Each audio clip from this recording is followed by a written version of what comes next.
Number 3. My name is Angus, and I live with my mother and younger brother alone in a reasonably large suburban Western Australian house. The house consists of two halves, the 80-year-old wooden half and the brand new brick half. Now, I love my house. It's big and we all have our own rooms, and we recently had air conditioning installed because fuck Australian summers. My room is located in the wooden half, and directly opposite my doorway is my mother's. This was great because whenever I got scared or I pissed myself, I could just scuffle across to my mother's room and plead for me to sleep with her. Being the oldest boy and getting easily scared from the ages of 5 up to 7, I would sleep in my mum's bed at least twice a week. When I was only 5 years old, one night during one of those Australian summer nights where the fan is cranked on full and the front door is left open all night, I was doing the usual routine of quietly sleep talking to myself, a regular occurrence for me. My mother, who had gotten used to this, would usually just sleep through the nonsense. Tonight, she couldn't because of how loudly I was talking. "No, I don't know about that. Yeah, something like that might work," is all she remembers me saying. But this apparently went on for 2 hours. But then, suddenly, with a high-pitched giggle, I stopped talking altogether. Mum didn't think anything of it. I mean, she was probably just happy to finally have some silence. But that didn't last for long. Now, the rest of this is my mother's recall, so excuse me if I'm a bit shady on the details. About an hour passes since I stopped talking, and Mum is all awake, but slowly drifting to sleep when she hears the floorboards of my room creaking slowly. She immediately assumes that I've woken up and sits up so that she could see if I was alright. I slowly continued walking towards her room until in full view of her. Apparently, I was butt naked and my eyes were opened so wide she could see the whites, even in the low visibility. I kept slowly shuffling until I reach her doorway and stop. "Angus? Sweetie, is everything okay?" I don't respond. Instead, I start scanning the room without moving. I take in the entire room until I see my mother, where I slowly begun to smile a twisted grin in silence. Thinking I was just sleepwalking, she moved over to create room for me to hop in bed, but I just stood there, smiling at her. I wasn't looking her in the eye, but I was looking at her. "Are you going to get in or not?" she asked. "You are right. She is here," my 5-year-old self replies. Mum now starts to become concerned with the way I was acting. A whole 5 minutes goes by with me standing at the doorway, not blinking. She goes to get up, but I move instead. Without looking away, I slowly place myself under the covers, still looking at her. Now, my face is only 2 feet from hers, and she can see the fact that my eyes were extremely bloodshot and that I'm fixated on her neck. She slowly strokes my head, trying to usher me to sleep with this gentle posture, but instead I extend my hand and place it on her throat. I edge myself closer until I was barely 4 inches from her head. She's frozen in fear. Without moving my eyes, I slowly speak in a hushed tone. "Mummy, I'm going to kill someone."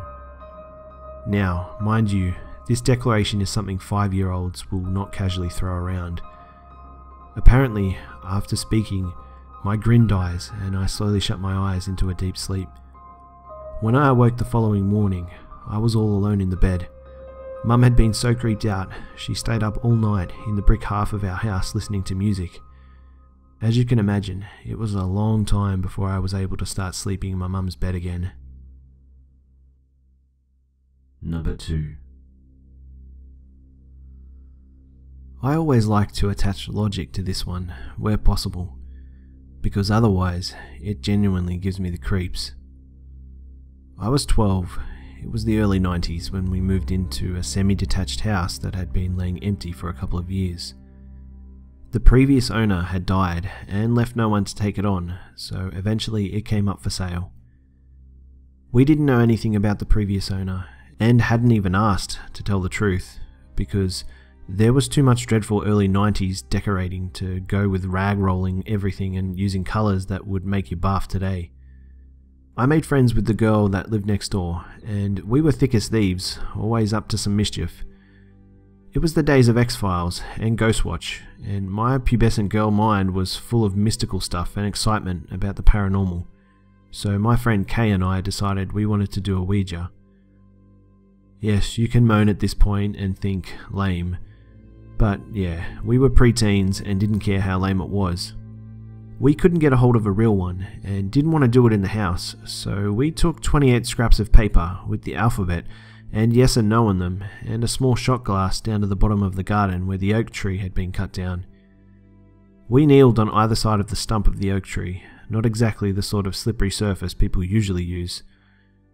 We laid out the ripped up bits of paper in a circle and put the glass in the middle, lightly rested our fingers on it, and said some mumbo-jumbo we had probably heard on the television about wanting to contact the spirits of the undead and whatever. I asked if anything was there.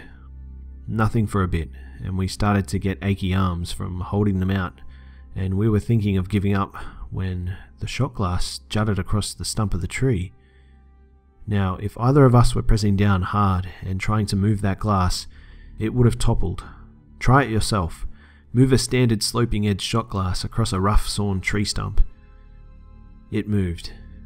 I had barely finished asking who they were when it started spelling out a name. I would also like to state that Kay had been too young when this person died to have known them and to speak to them. She didn't even know his name because her parents didn't like the people next door to them. J. Sullivan. That was the name that was spelt out.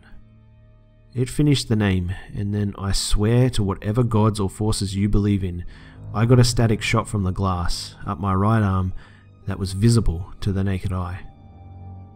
Kay agreed she saw this too, a spark run up my arm. It hurt like hell, and I pulled away. In doing so, the glass fell and rolled off the stump, smashing. The bits of paper, which previously had mysteriously stayed put considering we were outside, blew all over the shop. Kay and I booked it. She went home and I went into her house with her. We calmed down in the way preteens do by drinking a sugary hit and listening to early 90s boy bands, swearing we would never do that again. Things carried on as normal. I didn't mention any of it to my family, nor she to hers. Then, a few weeks later at least, things started going bump in the night.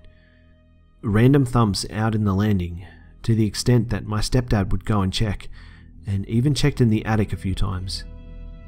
Mum asked the neighbours if they had done anything or had heard anything that sounded like a single loud stomp of a foot in the middle of the night. No, they hadn't done anything. Along with this, things from the kitchen, which we had completely stripped out and changed rooms for, would start turning up elsewhere, usually in the room that used to be the kitchen, but sometimes under the stairs in the cupboard down there. No Harry Potter under there either, just weird stuff like a sieve and a wooden spoon. They would go missing from the cupboards and drawers and just turn up elsewhere. Mum already had her fair share with the supernatural, so kind of assumed that if it wasn't someone messing about, it was something messing about. There was a place our dog wouldn't go in the lounge, the bay window area. He would even bark at the chair there sometimes. Mum was convinced we were haunted and decided to ask our neighbours about the previous tenants. Not sure of their first names. We avoided them. He used to beat his wife, I know that much, and when she died, he followed pretty soon after. I doubt anyone missed him. I heard my mum telling my stepdad and elder sisters about it. My blood ran cold. I phoned Kay and told her. "Oh no, what have we done?" was pretty much our shared convo. We decided not to tell anyone though. No way we were being blamed for getting my house haunted.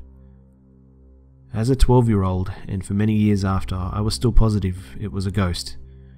These days, I wonder if it was some latent thing in me. Tell you why in a bit. There's more where this comes from. One day, I was back from school, sat playing on my Sega Mega Drive, Sonic the Hedgehog of course, sitting in that chair in the bay window. I had a glass of orange squash on the windowsill next to me. I was speeding on through Green Hill Zone, and as Sonic took a great dive off a platform, the glass beside me imploded. Yes, that's right, not exploded, not outwards. It imploded, It crushed inwards in small cubes, like a hand had grabbed around it and squeezed it. It wasn't the kind of glass to cube up either, just a regular thin glass tumbler full of squash. I screamed, and Mum came running in. She said I was so white, I just pointed at the glass and said, "I didn't touch it. I didn't touch it. I was playing my game and that happened. Mum, it imploded." We all gathered around this glass, all the cubes and odd shards lumped in the bowl of the bottom of the glass, none outside of it, squash everywhere of course. We all noped the heck out of that, I can tell you, and what happened next was so nope that my mum took action. It was a school night. I was in my bedroom, having given a lovely portable TV with all 4 channels on it if I moved the aerial above just right. The telly was off though, and I was in my nightshirt and just getting into bed. The overhead light was off. I repeat, it was off. I lay down, and as I started to pull the quilt over me, there was a loud popping noise, and I heard and felt a scattering noise of pieces of something. It was dark, but something was tumbling all over me. Then, without even moving myself, one pulled across the front of my thigh. It was a shard of glass. I ran out of the room, shrieking for someone, and up came my mum. My thigh was bleeding, badly. A half-inch deep and thigh-width smile of cut across it. I wouldn't sleep in my room that night. When we went in there the next day, it was light, obviously. The glass from the light bulb was all in my bed, every last bit, none on the floor. My bed was at the edge of the room, the light bulb in the middle. So it would have to fly in one direction only to get to land only on my bed. Mum got psychics in to look at the house. They said it was John, and he didn't like girls. They were pests apparently. He said we should move, and off we went. Was it John Sullivan? I'm not sure. When my mum was pregnant with me, she started getting static shocks, including one so bad that when getting in her van, a man who tried to help her got shocked so hard from touching her hand that he fell down. I have always been prone to static. When I first started talking to my husband on the internet, one day it got quite heated and my PC caught on fire. Yeah, that's right, it caught on fire. Having done some reading and research, I wonder if it was my static that caused the glass events at the tree, the chair, and the bed. I have yet to successfully explain the rest. If it wasn't another person, what was that, and how could I have ascertained the name of a man I knew nothing about? Number 1. This is a little long, but it's about the most horrifying time of my life. But first, a little backstory. I was born in a small town in West Virginia to a very young mother in Jan 1992. My biological father left her when he found out she was pregnant. She felt abandoned and moved back with her parents who lived in the middle of nowhere. Looking back, she really just wanted the best life for both me and her, which meant finding a husband and a father. She couldn't have been more wrong though. I had just turned 4 when she started taking me on outings with a man named Mike. Things to me seemed great. The man was kind to me and he brought me things and made me laugh. My mum later told me she was getting married and I was pretty excited. I asked her if I could call him Dad and she said that yes I could and he insisted. Once they were married, we moved out of my grandparents' house into a 2-bedroom trailer on the next lot beside my grandparents' land. The layout of the trailer was a little bit odd, but when you went through the front door to the right was my bed and bathroom. The living room and kitchen were open, and to the left and beyond them was Mum's and Mike's bedroom on the opposite end of the trailer. The layout plays a role. Once we all moved in, things started to change. My mum and Mike would fight and yell, and I would just hide under my covers and try not to listen. My mum would storm off into her bedroom to cry and to sleep after working all day, and Mike would just stay on the couch watching TV. I was a very light sleeper, and he would usually have it turned up so loud that I couldn't sleep. I would carefully open my door and peek out of it to see what he was watching. It was usually what I now know is South Park or other similar type TV shows. One night, I peeked out and he caught me. I shut my door and ran back to my bed and hid. He came in but didn't say anything. He had this sick smirk on his face. After a long pause, he said, "You're too young to be watching adult shows." I quietly said I was sorry and pulled the covers close to my face. My heart was pounding, thinking I would be in big trouble. He then said, "Can I trust you to be a big girl and not tell your mother?" Wanting to impress him, and from the want to be a big girl, I agreed. He then left, and I fell asleep. The next night, the same routine happened of them fighting, my mum crying in her room and him drinking and watching TV. My curiosity and my wanting to be cool like the adults got the better of me, and I peeked out of my door to see what he was watching. What I saw, I didn't understand at the time what an adult movie was, or about sex, or anything of the sort, but it made my stomach turn a little, and I saw him looking at me as I watched. I felt the blood drain from my face, and I ran back to my bed. I was shaking a little bit and was trying to understand what I had seen. He then opened the door and walked over to my bed. I had my back towards him, and all I can remember is wanting him to leave so badly. He sat on the edge of my bed and whispered in my ear, "I'll make you a big girl like the one in the movie." I screamed in terror, and he grabbed my mouth and yelled at me to shut up or he would hurt my mum. I was so scared I didn't know what to do, and my mum hadn't heard me since she was too far away. I just shook uncontrollably and asked him not to hurt me. He just smiled that same sick smile he had given me on the first night, and then he molested me. This became a nightly occurrence, with the exception when I begged to stay at my grandparents' house. I never peeked out of my door again, and I would try to booby-trap the door with my toys so maybe he would yell in pain loud enough for my mum to hear. It was complete torture. I didn't want to play with my toys anymore, and the world had basically turned grey. Things got worse, and he became very violent to me and my mum. He would throw things and yell. One night, my grandparents had went to my great-grandparents' home to stay for a few nights, and Mike and me would be completely alone for the first time. I begged for them not to leave, but they had to. It was an emergency. They thought it would just be a few hours for my mum to get home, so they didn't think it would be a big deal.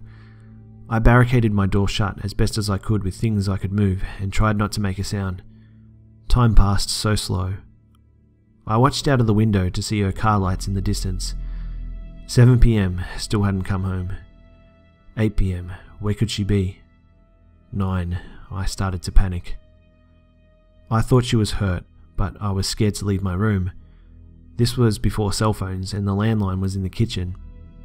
I didn't see Mike anywhere and thought that if I was quiet enough, I could call her and see if she was alright. That was a big mistake. I made it out of my room and ran as quietly as I could to the phone. I called her work. No answer. I called my great-grandparents. No answer. I sobbed quietly and started making my way back to my bedroom, and that's when I heard, "Why are you crying, baby girl?" It was Mike, standing in the hallway that led to my mum's bedroom. I felt an indescribable amount of horror. I ran to my bedroom, but I wasn't quick enough to barricade the door, and he grabbed me. That night and until evening the next day, he raped and tortured me, and did not care how loud I screamed. Mum finally came home that evening and would tell me later that she had cheated on Mike that night and had slept in, and she couldn't miss work since we were barely holding on with the little bit she made. I was laying in my bed, still damp from the bath he gave me to wash away the evidence. That's when I heard yelling and a bottle break. My door slammed open. My mum grabbed me and took me into her room, locked the door and barricaded it with the dresser. She had grabbed the phone and brought it into the bedroom. She called my grandparents. Mike was beating on the door and broke it a little, and like something out of The Shining, was cursing at us through the crack. They rushed home, and as soon as she could see their lights in the driveway, she told me to run and help me out the window. I ran as fast as my legs would let me into the arms of my grandparents. My mum was still inside. The police were called, and I don't remember much of what happened after. He was gone the next day, and I slept for what felt like a week straight. I never told them what he did to me. He never went to prison either. Later, he got married and had 2 children, one of which was a girl. It makes my stomach turn to think what he might have done to his daughter or other kids simply because I didn't speak up.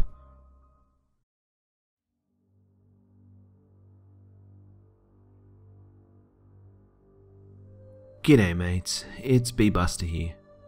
Well, I hope you enjoyed the video, guys. Thanks again to the Hive members that bravely shared their stories for us all here on this one. And for the chance to have your story feature in a video, you can send your story to my email, which is in the description below. And keep them coming, guys, because this channel relies upon your stories to continue. I hope you guys are enjoying the new subscriber stories as well.